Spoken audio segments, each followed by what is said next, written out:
This is the Go Maluku podcast. So basically what we're talking about is enhanced participation process of Indigenous peoples at the General Assembly.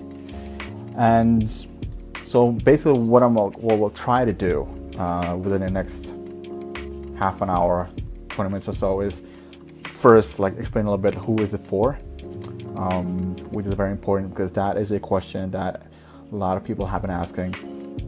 Second, why is enhanced participation important to Indigenous peoples? Why is it very important to us? The third is, what is the plan of action that we have as Indigenous peoples to enhance the participation of Indigenous peoples representative institutions at the GA, and GA, by GA I mean the General Assembly, and what can states do to help us in this regard. So I think it is very important to note that enhanced participation process, right? Who is it for?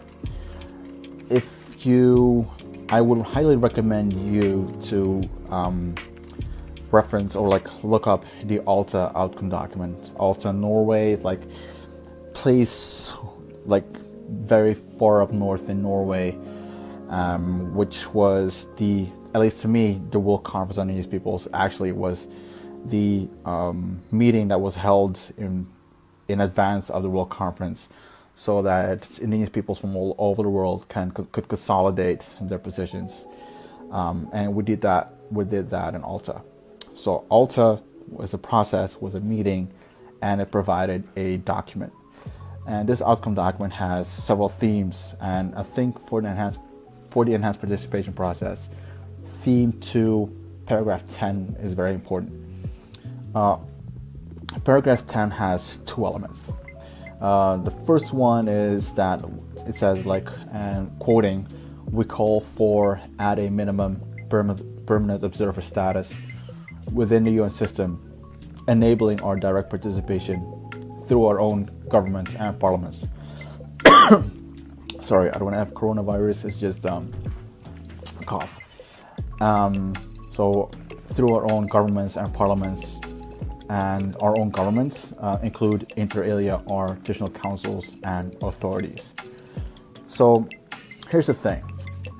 When you talk about enhanced participation of Indigenous peoples in the UN system, and it derives from the World Conference process, from its outcome document, then you're talking about this particular element, the direct participation of Indigenous governments and parliaments, assemblies, councils, you name it. That's what we call representative institutions. So for example, might well be, I'm not saying that it should be, but it could be the Sami parliaments in Norway, Finland, or Sweden, or what they now have, the Sami Parliamentary Council. It could, I don't know, a lot of nations in the U.S., a lot of nations in the northern side of the Medicine Line. It could be ICC, Inuit Circumpolar Council. It could be a lot of traditional governments and councils, not just in what we call the global north, but also in the global south, in the Pacific, for example. There are many Indigenous peoples out there that have their own government forms and that would benefit from this particular process. So that's particularly this is to highlight why this particular process is for not just NGOs, Indigenous funds or philanthropical organizations or other types of organizations. This is particularly for Indigenous governments and parliaments, or what we call representative institutions. I think that's very important to highlight because a lot of people, they think that it is to elevate the status of Indigenous people's organizations within the UN system. We have Indigenous people's organizations, if you want to have an elevated status as an organization, you can apply for ECOSOC status, and go into like a consultative status with the ECOSOC. That is possible, but we're not talking about that, because that is what is already at the table. That is something that Indigenous peoples can already apply to if they so choose. But this is particularly for our governments. So the second element is why it is so important, right? So the first element of theme 2, paragraph 10 is outlining who this particular process is for. And the second element, at least the way that I read it, is to outline why it is important that we have enhanced participation. So the second element reads as, pursuant to the universal application of the rights of self-determination for all peoples, recommends that the UN recognize Indigenous peoples and nations based on original free existence, inherent sovereignty, and the right of self-determination in international law. The important thing to highlight in this is particularly the first paragraph, the first sentence, pursuant to the universal application of the right of self-determination for all peoples. Right of self-determination for all peoples, that is included in the UN Charter, and which means that we as peoples, that's why it's very important that we continue referring ourselves to Indigenous peoples as peoples.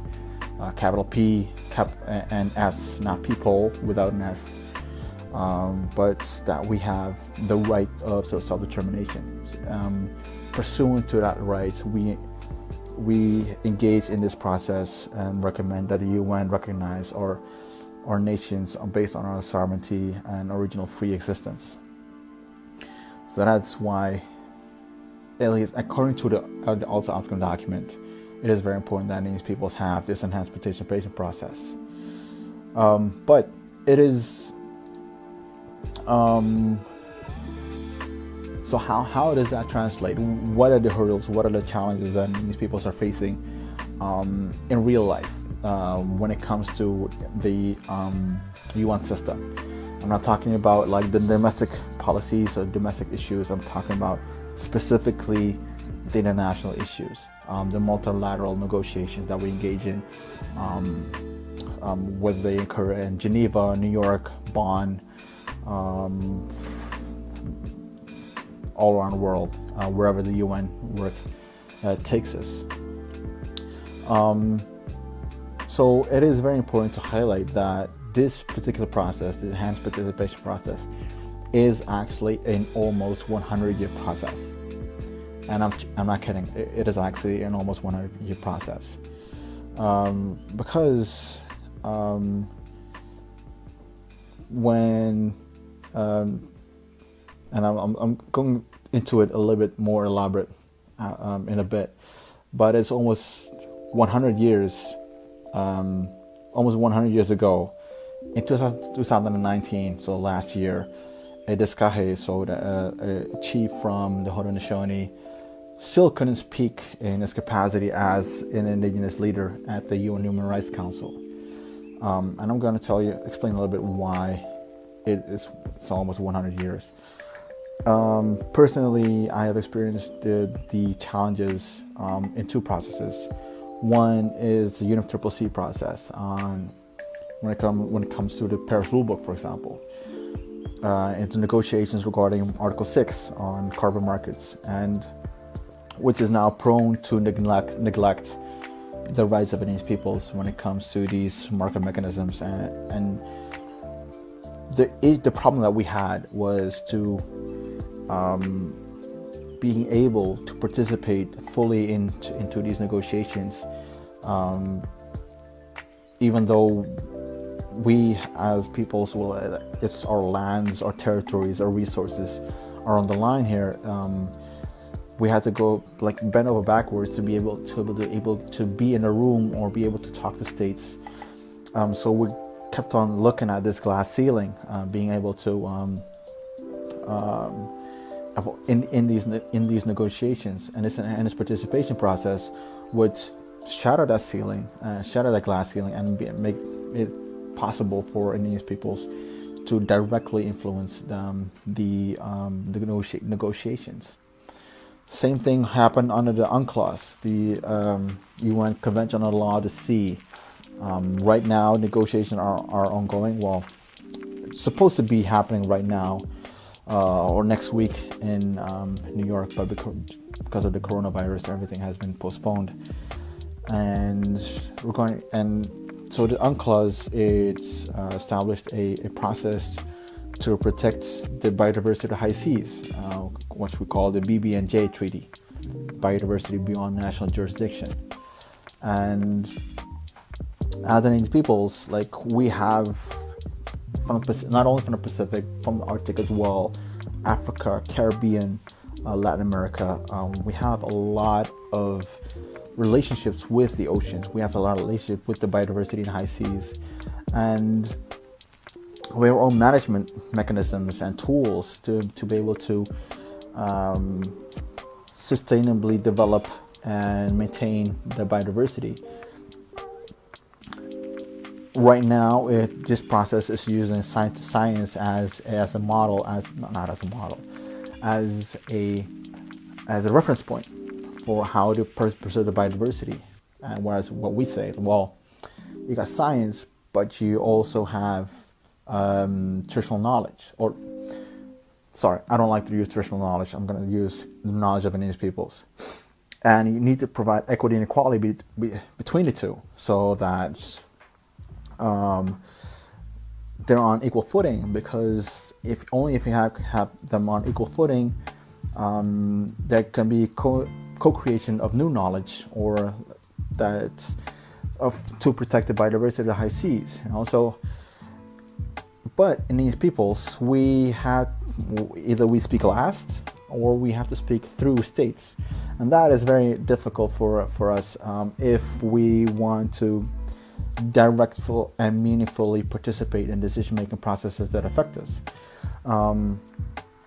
So those are like some real life examples, and I know a lot of my relatives, relations that have been in the movement for a while now can also provide numerous cases or situations where we kept hitting that glass ceiling, and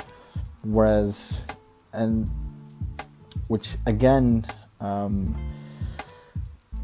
signifies the importance of this enhanced participation process for Indigenous peoples at the GA level. So 100-year process, right? I'm not kidding. So 1923, 1925, you most likely have heard it already. Descahe from Haudenosaunee and spiritual leader Ratana from Aotearoa, New Zealand, they went to the League of Nations.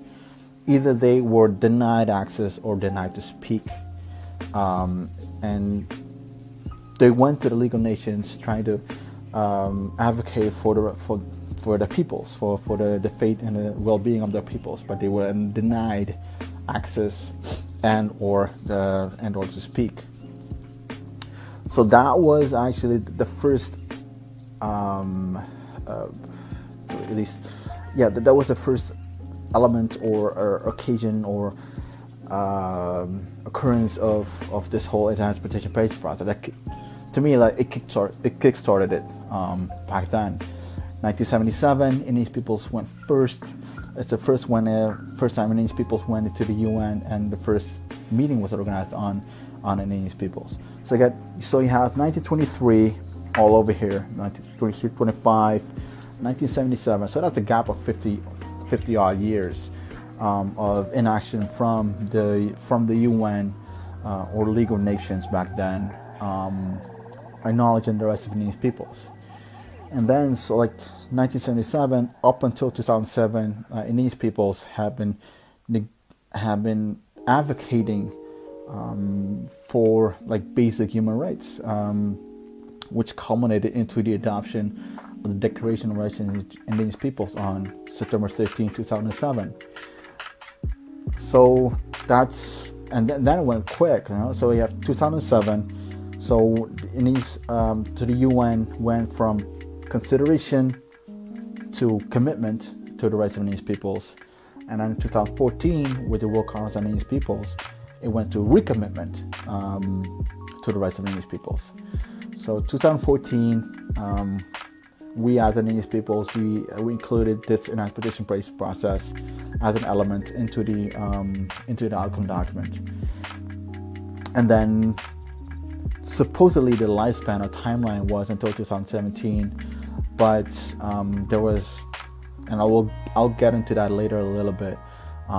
There was something that happened between 2014 and 2017 that was not helpful to the process, causing this to be make this to be a challenging process, if it wasn't challenging at all at first, but it's more challenging right now that we have something. 2017, a new resolution was passed, something that we could work with, not live with, but work with up until the next milestone, which would be hopefully September this year. So I talked about denied entry to speak. 1977, Indigenous peoples first entered the UN. Adoption Declaration 2007, World Conference, so the Alta meeting 2013, of course, that called for the enhanced participation process. 2014, United Nations recommits to the rights of Indigenous peoples, and enhanced participation process is included. So what happened after the World Conference on Indigenous peoples? If you look at the World Conference on Indigenous Peoples outcome documents, if you look particularly to OP 33, OP means operative paragraph, which it's established the process. And so OP 33 established the process. You go further down the document, you see OP 40, and OP 40 sets out the timeline and modalities of this enhanced participation process. And that is and by the way, like these views are my personal views. These are not the views of Indigenous peoples at large, Indigenous peoples in general, of a coalition. These are my views, and I think that's where we actually, after after World Conference, we dropped the ball a little bit. Let me explain. So the UN General Assembly calls for the World Conference, right? 2010. So there was a brainstorming meeting in Copenhagen that was held a little bit after that, and then the modalities resolution was passed, and Indigenous people started to organize ourselves. There was a global coordinating group was created with representatives from all 7 regions and representatives from both the Women's Caucus and the Youth Caucus as well. And we started to coordinate and to organize, and which culminated into regional and thematic preparatory meetings. So let's see what we want to come out of this World Conference. And so that process was very well organized. Of course, it had some hiccups, but it was very well organized. And then, and then Alta meeting was held. And then what was most important was the continuous advocacy throughout. So from 2012 up until 2014, Indigenous peoples, through the GCG, and also later a lobbying team was established that will be permanently based in New York, running up to the World Conference. They engaged with the member states as well as the UN, both in Geneva as well as in New York, on enhanced participation. On the World Conference, on our priorities. It was very. We were very hands-on. We were very proactive. We did a lot of things.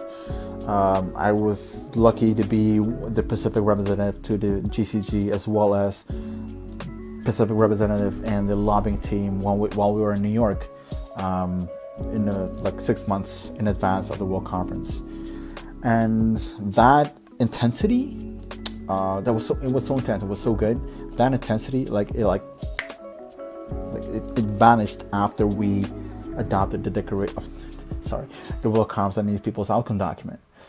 Whereas, in retrospect, of course, we should have maintained that momentum for the implementation of the outcome document, because not only the enhanced participation process was part of the outcome document, but many more processes were part of it as well. For example, repatriation of sacred items of Indigenous peoples, which is also a process that would come out of the outcome document.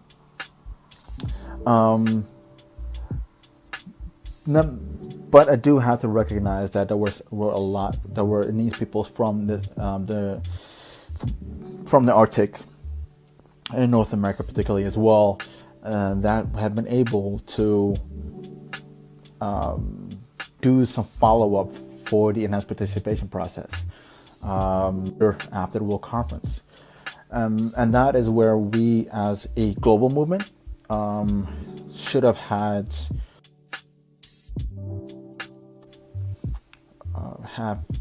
engaged more in. We should not have dropped the ball. Anyway, what happened is it happened. But the thing is, and this is, again, ironically, this is where enhanced participation process kind of kicks in, or why it is so important. We as Indigenous peoples, doesn't matter if you're 2 representatives or 20 representatives in a lobbying team, you still have to talk through states. You still have to lobby states. You still have to try to gain access, and it also depends on mostly depends on the goodwill of a number of states. We had a group of friendly states, a group of friends, how we call it, states that were that was actually a remnant of the World Conference process. So a number of states, mostly WEOG states, Global North, as well as Australia and New Zealand, Global Latin America, GRULAC nations, were part of this group of friends, and if it was specifically designed for this World Conference, but and it was actually it continued beyond the World Conference, and so it was probably less coordinated and less strong as it should be, which led eventually into what I would call a failure to launch. So, like I said, in the World Conference outcome document, OP40 sets a time span for this enhanced participation process, and it said in 2017 there will be a resolution to actually implement this process for enhanced participation. Sadly, this group of friends were outmaneuvered. They were not as strong, not as consolidated as they were before at the World Conference, and which gave room to what we call the like-minded states, so not so friendly states, to successfully lobby other states and to water down the resolution. So the group of friendly states, Indigenous peoples, advisors, and the President of the General Assembly, what they've been able to do was to salvage what was left and making sure that to kick the can further down the road instead of killing the process. They've been able to maintain some of the process that was so that it could eventually be restarted again. Meanwhile, so that's 2017, 18, 19. The World Conference, no, it's not World Conference, but the enhanced participation process, it also allows other UN branches, bodies, or elements to also enhance participation of Indigenous peoples. So what did Geneva do, which is This is now it was a New York process, but now what Geneva do at the Human Rights Council, it started to acknowledge, to take on that the idea of also enhancing the participation, and it started to a resolution to enhance the participation of Indigenous peoples within the Human Rights Council, and that resolution is A//42/L.24. When it got adopted, it was mostly drafted by Indigenous peoples. By Indigenous peoples and member states. So like we had actually direct influence in the text and the design of the resolution. So this will ensure what happened between the World Conference and what's happening right now. So if you look at what occurred and that 2017, there was like failure to launch, and the Human Rights Council is now starting this enhanced participation process. You pretty much see the current state of play. You see the chess pieces on the board. Like how do they look? You don't see their moves yet, but like you've identified the chess pieces. So for Indigenous peoples, like how do we influence this current state of play? So what did the Indigenous peoples do? Well, hats off to the Sami parliaments and the Asian Indigenous Peoples Pacts, COICA from the Amazon Basin, International Indian Treaty Council, those and many other organizations. They organized a follow-up meeting to the first dialogue on enhanced participation. First dialogue was held in Bangkok, 2016, and with these developments, with the current state of play, they believe that there was a need for a follow-up meeting, identifying what is the current state of play and what will we do, what do we want to do. So Indigenous peoples were invited from all 7 regions. Unfortunately, I was invited and I participated in that meeting on behalf of one of the participants from the Pacific. Unfortunately, no one from Africa was able to attend due to reasons beyond their control, and we were. There was some. They also invited representatives from Asia. Also, most of them could not participate. So, like, only luckily one of them was able to participate. But so there was a 3 to 4 day meeting, and which was very intense. And Indigenous peoples, we consolidate. All right, what is the current state of play, and what are we going to do? So this meeting was held in Quito. Apparently, it's very high. So at least in terms of elevation. So I think this is the highest that we've been to when it comes to a meeting. Not just on high as in status, but also high as in elevation. So we came up with a document, and it outlines four key decisions, 7 next steps in relation to the GA, and what else? 4 decisions and 3 steps on the Human Rights Council, some pillars and some other things that we've established, and also some analysis that we've done, and what states can do as well to continue with this process and help us with this process. So we came up what I would call is a plan of action, where the plan to enhance the participation of Indigenous governments, and we took into account the process both under the GA as well as under the Human Rights Council. But before we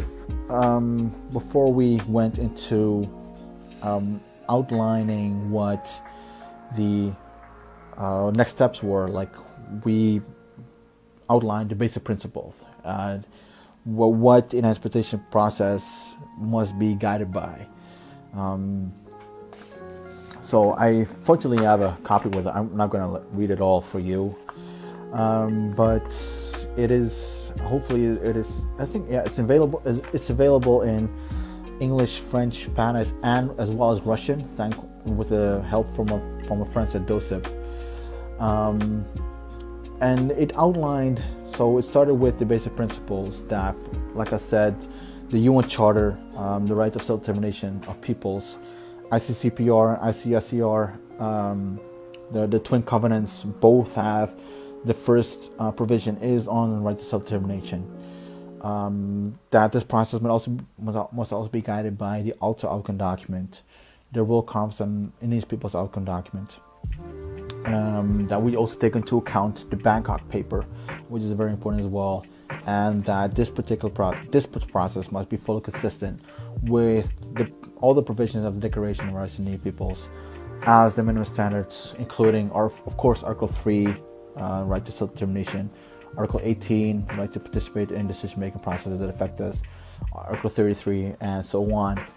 And this is not just for the GA, the GA process, but this is also for the Human Rights Council process.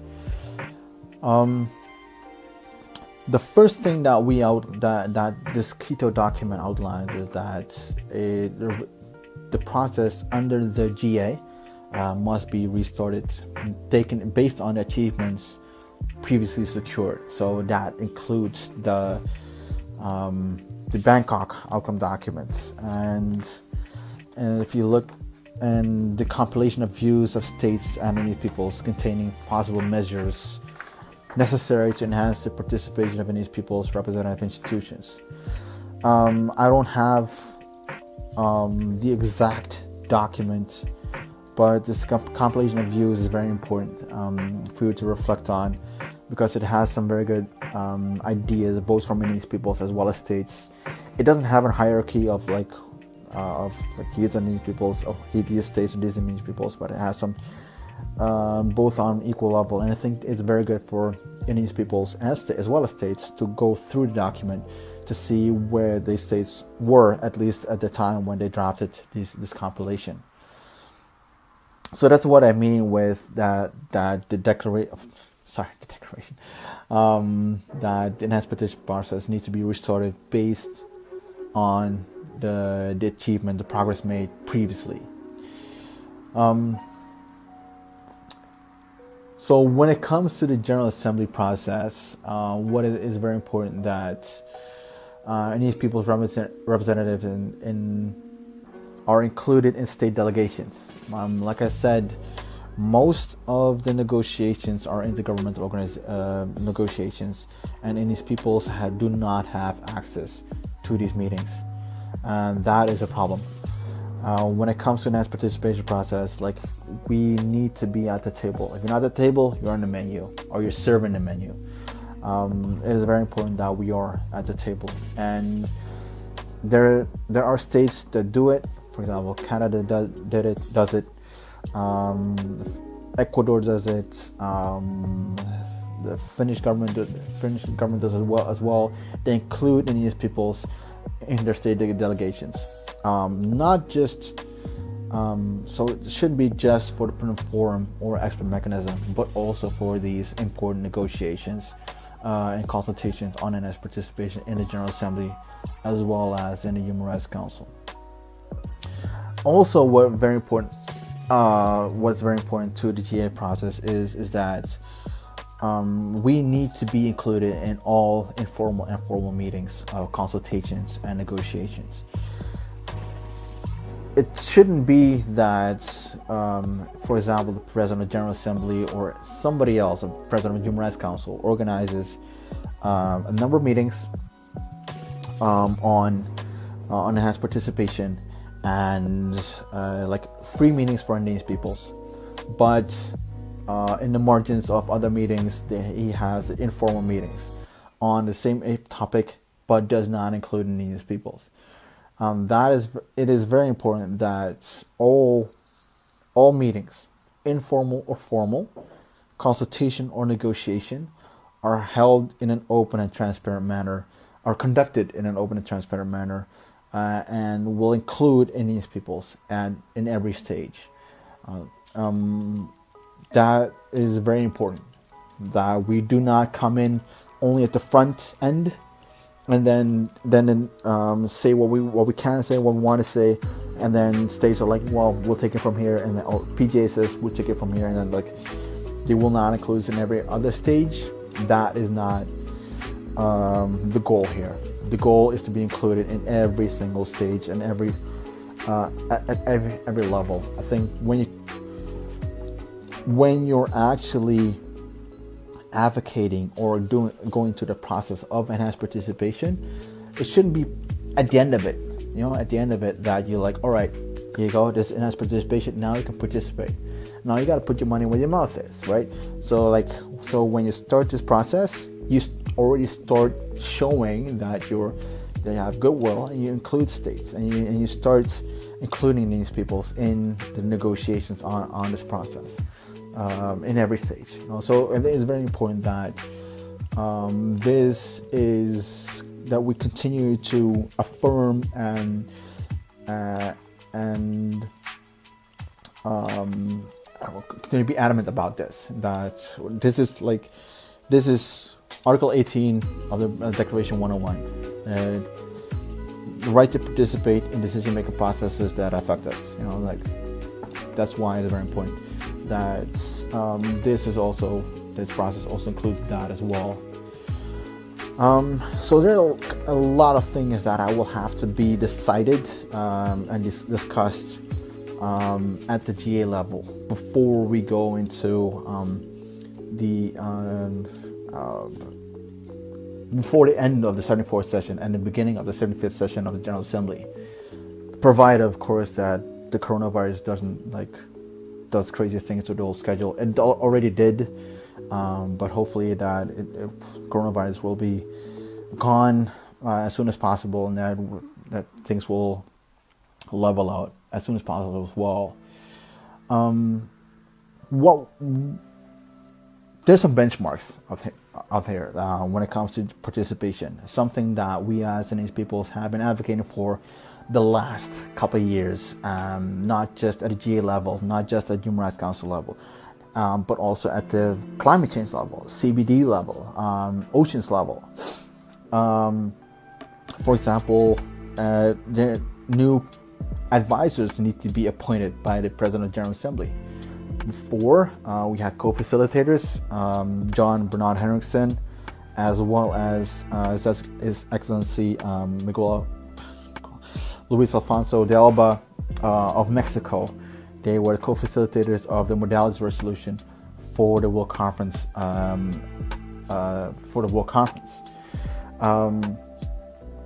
was historic. A Indigenous person, Indigenous representative. A co-facilitator who happens to be Indigenous. I should say correctly, as well as a state representative who happens to be a co-facilitator.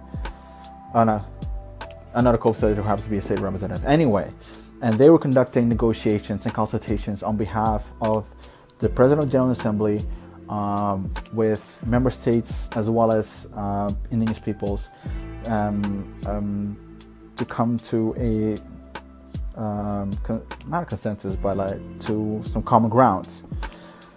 For the World Conference, we had the same. We had advisors as well, and for the enhanced participation process, we had advisors as well. We had Dr. Claire Charters and Professor James Anaya. They were the last advisors alongside member state advisors as well. And I think that is a construction, that's a method that we need to continue to maintain in all processes that affect Indigenous peoples. When it comes to these high-level negotiations that affect Indigenous peoples, if you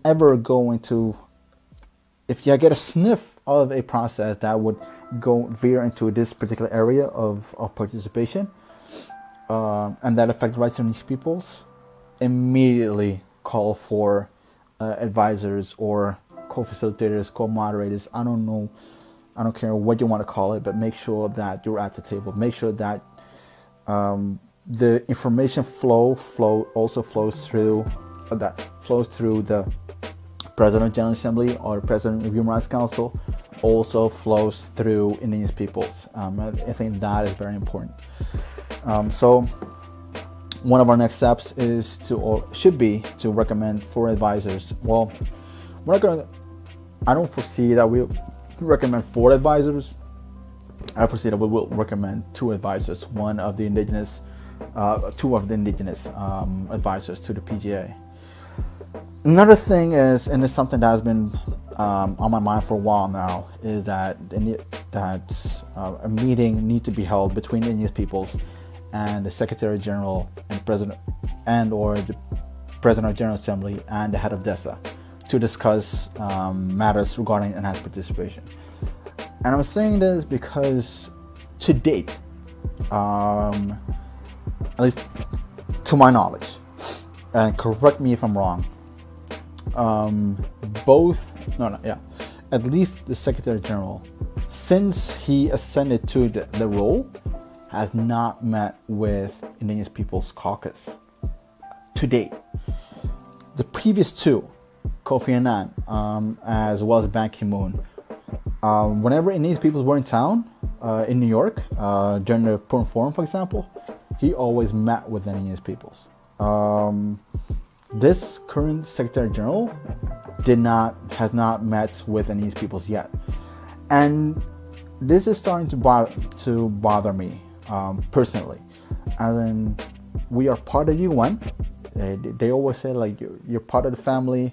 You always have a home. You always leave no one behind. All that. Put your money where your mouth is. So it is very important that Indigenous Peoples meet with the Secretary General on this particular issue. That we put this on the radar with the Secretary General. Same thing with the office, with the High Commissioner for Human Rights.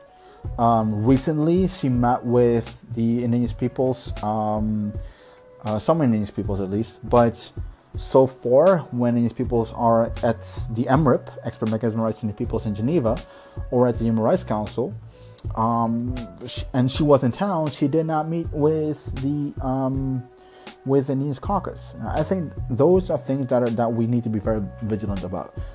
That all these people of influence, that we meet with them, that we assert that we are part of the UN, we are part of the equation of sustainable development, sustainable ability, what the hell, and that we meet with them. Head of DESA as well. Purim Forum is the Secretary of Purim Forum is a part of Department for Economic and Social Affairs. And the head of DESA was the high-level representative that was overseeing the system-wide action plan, the implementation of it, the drafting of it, and the implementation of it. So these are people within the UN system that we need to sit down and talk to, and especially when not just about enhanced participation,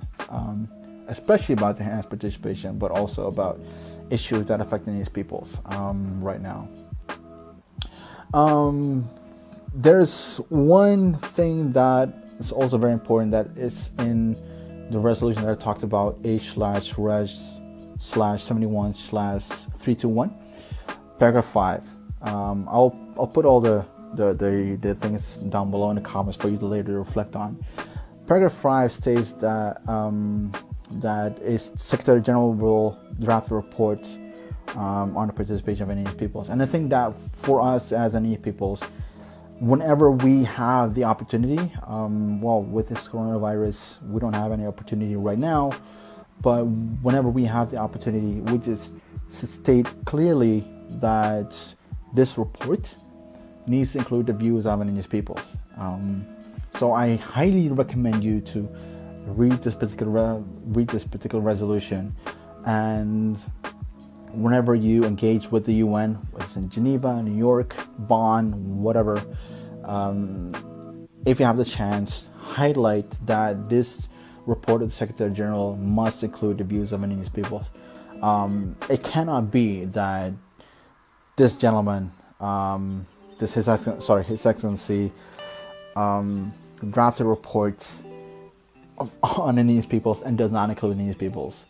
It cannot be like that, and it's something that we need to assert as well. It's not just like, hey, sir, you need to talk to us. No, you need to also be assertive and to, like, demand that, not demand, but like make it known in your meetings, in your statements, that it is very important to do so.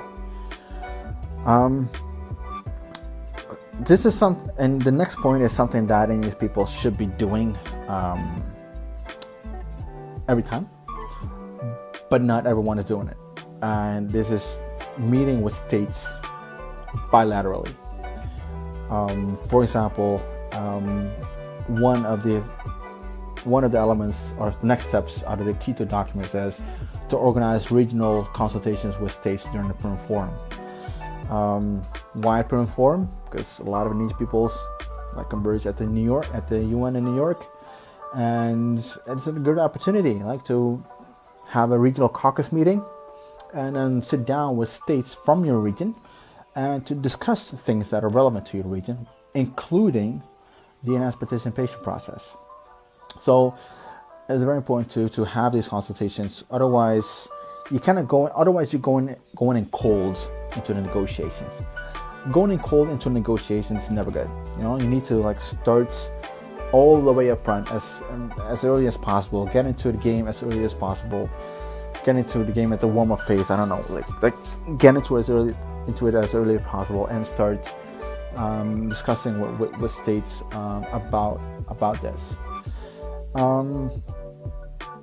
That is important. Another important step is that side events that needs to be hosted related to the enhanced participation process this year as well as next year. The Quito meeting was held with a limited number of people. Not limited, but of course we want to have a lot more people. But then again, funding is always an issue. Availability is always an issue.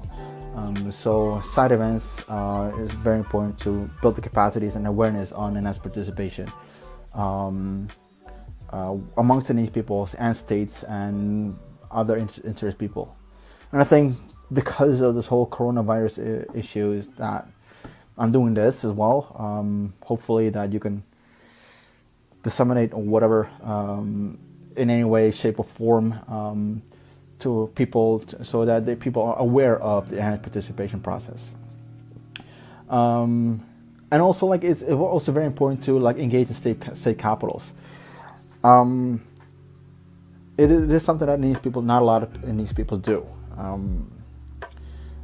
They go to the UN and they engage with the states at the UN level, or they want to engage with the UN at the UN level. But then again, like, UN is a club of states, and the states are run by the capitals. So you also have to start talking to the capitals, start engaging with them, and especially when it comes to enhanced participation process, because states get their instructions from the capitals. They don't make them. They don't come up with their instructions while they're walking down Second Avenue, Second Alex. Second Alex. That doesn't make any sense. Lexington 42nd. Like, they don't come up with their statements or with their positions while getting a coffee. Like, they get their positions from the capitals. So it's very important to engage with the capitals as well and build their capacities as well on enhanced participation process. So what is likely to happen at the GA level? I don't know when the Perm Forum will be held. Let's hope, let's pray, let's do whatever you do that this whole virus thing will be done as soon as possible with as less casualties as possible. And because in the margins of the Perm Forum, a informal interactive hearing would be held, organized by the PGA, on enhanced participation. So that is an entry point. That is a measuring point where Indigenous peoples can engage in and to start having that dialogue. Supposedly, at the end of the 74th session, the report on its participation will be drafted by the Secretary General, and then will be taken into the GA at the 75th session, so this September, and then the next steps will be determined. So basically, the time window to set a good benchmark, a starting point, is now, and hopefully, well, not when he delivers the report, but like before that. Unfortunately, there are not many entry points. Unfortunately, there's not many meetings held or online meetings are held, but sorry, still no coronavirus. I'm telling you, no coronavirus. But it is important that we influence the report of the Secretary General, making sure that it includes the views of Indigenous peoples. So a little bit of recap, right? So that was just the GA part of it. The Human Rights Council equation side of the equation. I will go into that in a bit. So it is. We have outlined some steps, and you'll see the process that we envision within the General Assembly is also something that we envision at the Human Rights Council, and you'll see that in a bit. And also, making it very important that we're proactive on getting the attention of the Secretary General, PGA, and that there's a direct linkage, the direct line of communication between Indigenous peoples as well and the leadership of the United Nations. So that's a quick recap of at least the GA part of it. So in Quito, we also discussed the Human Rights Council process, the part of the equation, and the general view was that we will take full advantage of the Human Rights Council Resolution A/HRC/42/L.24.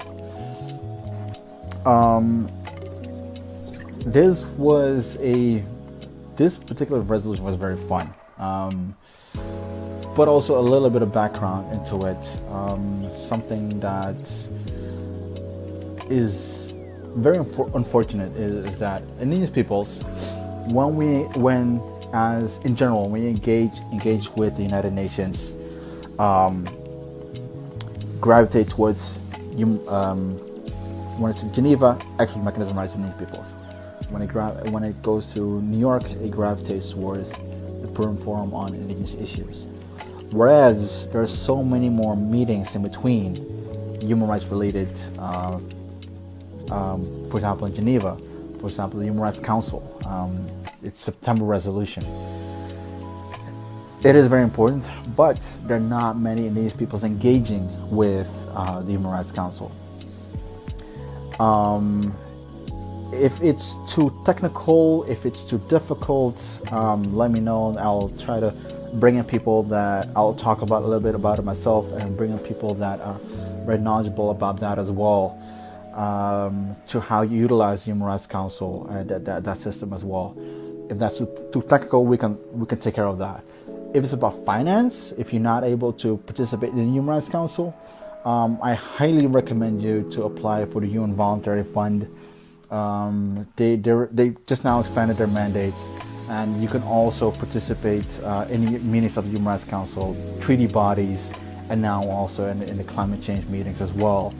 But Human Rights Council is very important, especially when it comes to its resolution, which will be adopted in September. So last September, September 2019, we kick-started the whole the process of enhance the participation of Indigenous peoples in the Human Rights Council.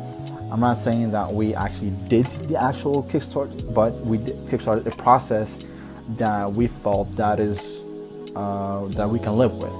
Again, like I said before, at the General Assembly, you need to have advisors, you need to have direct access, and you need to be at the table, right? So what we did in the drafting of the help, recommendations for this resolution, we included some elements that would create that direct linkage, and we'll talk about it in a little bit. So, is it any different, Human Rights Council and General Assembly? Yes and no. The biggest difference is that a lot of Indigenous peoples are walking into is that Human Rights Council, you cannot participate without ECOSOC credentials.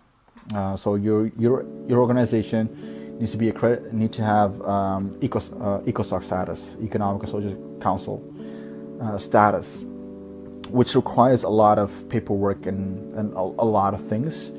But the biggest concern of Indigenous peoples is that ECOSOC status is for NGOs, non-governmental organizations, and Indigenous peoples, most of them at least, they're not non-governmental organizations. We have our own governments. The Haudenosaunee, they have their own government. The Sami parliaments, they have their own governments. They're all their own government, right? So it's very politically incorrect to, as a government, to apply for an NGO status so that you can get ECOSOC status, so you can go into the Human Rights Council and speak at the Human Rights Council. It is incorrect to do it. It's because it's for Indigenous people. It's very important that it's to bring back the balance, right? To this whole enhanced participation process is also contributes to bringing that balance, so that Indigenous peoples can participate as peoples, as nations, as governments in the UN system. And if you want to have ECOSOC status in your NGO, you can go for it. It's available, but it is very problematic when you're a government, when you are a traditional council, when you're Indigenous Parliament, Assembly Council, etc., etc. So what do we do? Well, first of all, what we envisioned is that you need to have the process, you need to have a process, and you need to have an entry point. So what we proposed was that a roundtable would be organized on enhanced participation. This is a follow-up to the previous one that was held last June in Geneva as well. The irony of the enhanced participation process is the following, right? So we talked about earlier in this video that 1923, 1925, the Skahe, the Haudenosaunee, and Chief Ratana from Aotearoa tried to enter the League of Nations and were not able to speak or to enter. Fast forward 2019, the Human Rights Council organizes in the margins of the expert mechanism a half-day discussion on enhanced participation. And by coincidence, well, there's no coincidence in life anyway, but it happens to be that the current Diskahe, I always thought that Diskahe was a person. Diskahe, just for you, and so you know, Diskahe is a title. It's a leader, and the current Diskahe was still not able to participate as a Diskahe at the UN. So with almost 100 years, and we still have not. If you use that as a barometer, there's little to no progress. So that was the irony about it.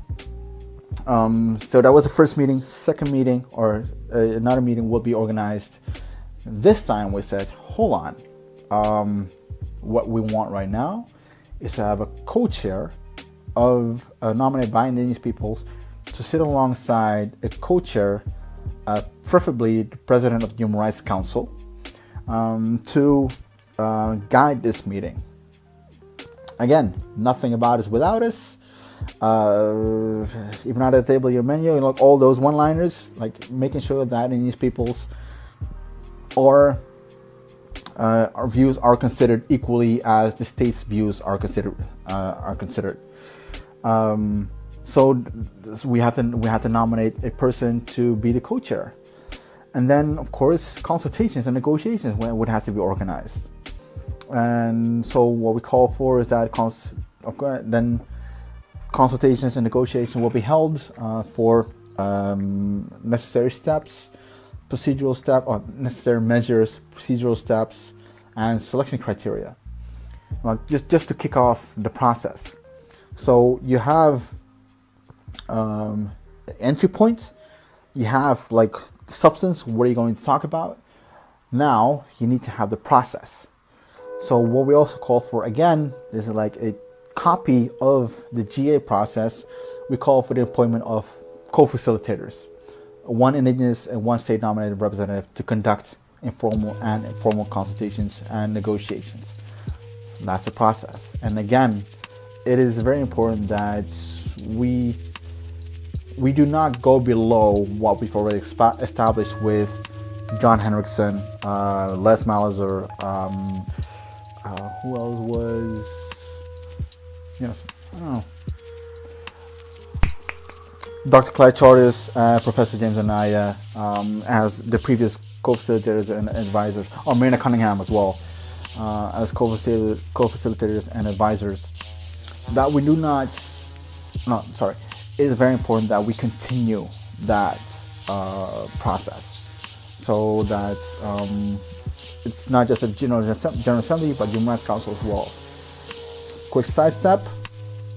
We did the same at the climate change at the UNFCCC, when the local communities and Indigenous Peoples platform was established in the Paris Agreement. One of the first negotiation sessions was the multi-stakeholder dialogue with states as well as Indigenous peoples. So what we called for in Marrakesh was that there would be an Indigenous moderator, both a subset chair, which would be the co-moderator, and an Indigenous moderator would have to be the co-moderator. That's what we did in 2017? Yeah, 2017. 2018, and then we did the same with another Indigenous co-moderator and subset chair as co-moderator. So like these things, if you think that it cannot be adapted to a different process, think again. It can be adapted to a different process. You just have to like reference that it already happened at the GA level, which is the highest level of the UN. So it can also be done at the Human Rights Council level. It can also be done at the UNFCCC level. It could also be done CBD. Oceans, we're trying to do it as well. The opportunities are endless, I would say. Anyway, so that's what we're trying to do when it comes to like process in the Human Rights Council enhanced participation process. So what do we do? What are we going to do? The Quito meeting also nominated a good friend of mine, Estebancho Castro Diaz from Cunayala, to be the Indigenous co-chair alongside President of the Human Rights Council during the Intersectional Roundtable. So in that sense, we were very proactive. We did not wait for a call of nomination, but we said, well, we discussed it in Quito. This is a nominee for for the co-chair, and it also shows that, at least in my view, it also shows that because we're so proactive, that it is a very important process for us. Again, same thing with the GA level. Side events would be held, and to raise awareness and build capacities of states as well as Indigenous peoples. And of course, again, at the Human Rights Councils, to engage in bilaterals with states to find common ground outside of informal and formal consultations and negotiations. So, quick recap again. So you have the GA process that we've established, that we're going to kickstart with principles and next steps. We have the Human Rights Council process that we've started with the resolution, next key decisions, next steps. But the problem is that we don't want to see happen what happened before, that there was little to no coordination after the World Conference. So Indigenous peoples were scattered, and which contributed to the failure to launch in 2017. This time, the Quito meeting decided that Indigenous peoples would form a coordinating body, particularly for this process. Coordinating body would raise awareness for Indigenous peoples, would do actually what Indigenous peoples at the GCG did for the World Conference, but then amended to it, particularly for the enhanced participation process. But a formal body needs to be formed, of course. We're looking at 2 representatives from each region. So Indigenous peoples have 7 regions. We're trying to nominate 2 from each region, taking into account balance, of course, general balance, intergenerational balance. But a lot of things have to be done between the Quito meeting and the first actual meeting of this coordinating body. So a temporary body was created as well, right in Quito, just to make sure that things are rolling smoothly and that things are not left behind, or that we still, once we have this coordinating body, things have to start. That we have to start organizing ourselves. So this has a number of people, and again, I'm part of it as well. And so we're going to have a meeting soon over Skype, of course. No Skype or Zoom or whatever. Of course, no physical meetings for the time being. Just making sure that things are rolling, making sure that this petition process does move along, even though we're all in quarantine and lockdown right now. Hopefully you guys, when you're watching right now or later on, I hope you're safe. Hope you're healthy and that your families are healthy. Hope your families are safe as well. These are very scary times for all of us. I'm trying to stay healthy as well, and I voluntarily quarantine myself because I've been, for the last couple of weeks, I've been in like 4 or 5 different countries. So I've let my family know, you know what, I'm not coming home for a while now. Just sitting this one out, and I think that's the best thing to do. And hey, I got you, I got Facebook, I got Skype, I got everything. I'm okay, I'm good. All right, yeah. Obviously, I'm like a monkey going from tree branch to tree branch, and I'm round this up real quick. I think, and also what's very important is to know what states can do. As I said before, there's a group of states. There are states that have not engaged with the group of states yet. The group of friendly states, and there are not states that have engaged with the group of friendly states yet. So we also the Quito document also appeals to the states what they can do. So again, call for that meeting, right? Call for a meeting with the Secretary General to express their views for inclusion in the Secretary General's report, and the President of the General Assembly to outline their views on appropriate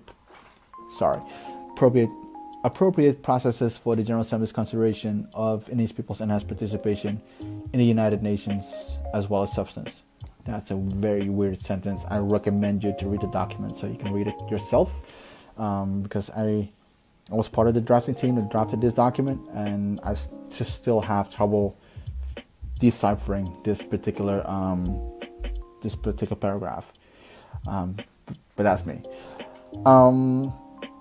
Of course, this group of friendly states that is here, right? That's like a remnant of the World Conference on Indigenous Peoples process. Two things to consider: like, do you continue with the group that you have already and try to consolidate, strengthen, coordinate, or do you say, "Hey, you guys, this is it, we're done," and create a new one? Like today you say you're done, tomorrow you create a new group of friendly states. Maybe that's a good idea. I don't know. It's all up to states, but it's very important that if we have a group of friendly states, they are consolidated, they're strong, and they're coordinated, because you can bet your rear end that the like-minded states or the non-friendly states will try to outmaneuver them, and we need a very strong group of friendly states to be able to outmaneuver their outmaneuvering tactics. Of course, it is very important for states to support the inclusion of Indigenous peoples in all consultation negotiations. Goes without saying, including our appointment of the 2 of the 4 advisors to the President of the General Assembly. I have not seen any communication around that yet, but I hope that we can come up with it soon.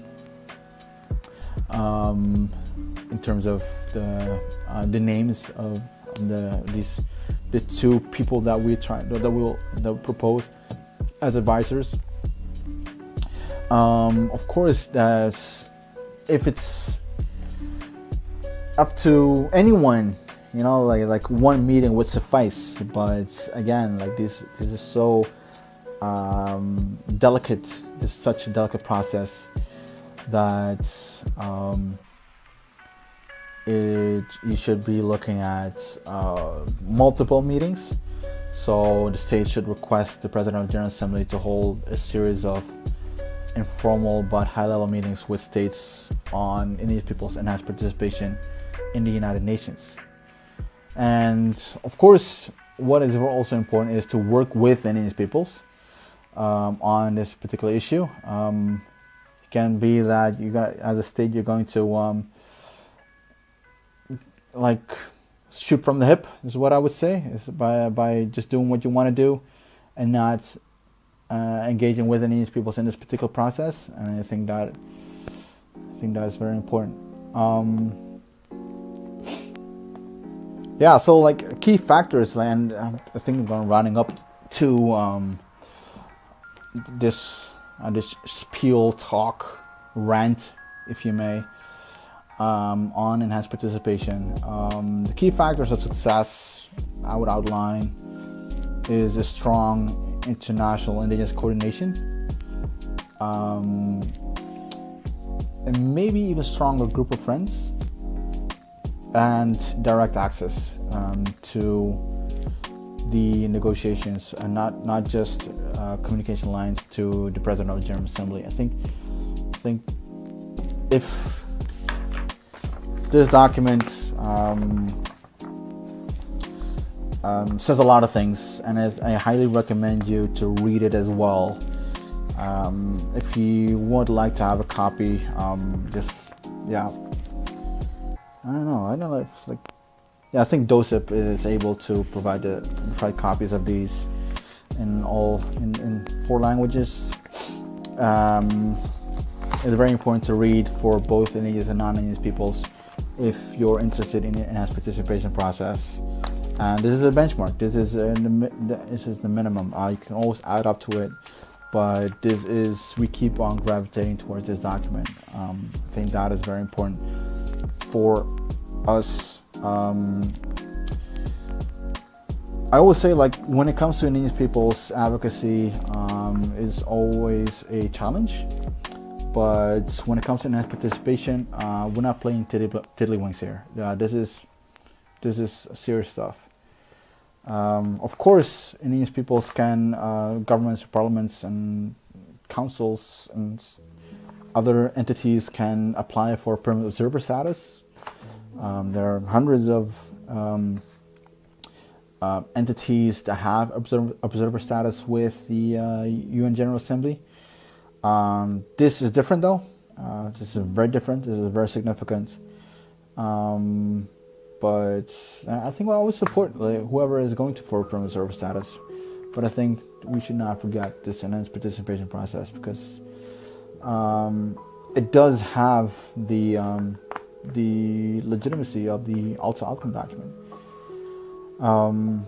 So I think that is in short I don't know how long I've been talking already about this enhanced participation process. There's not much I can say anymore. I don't.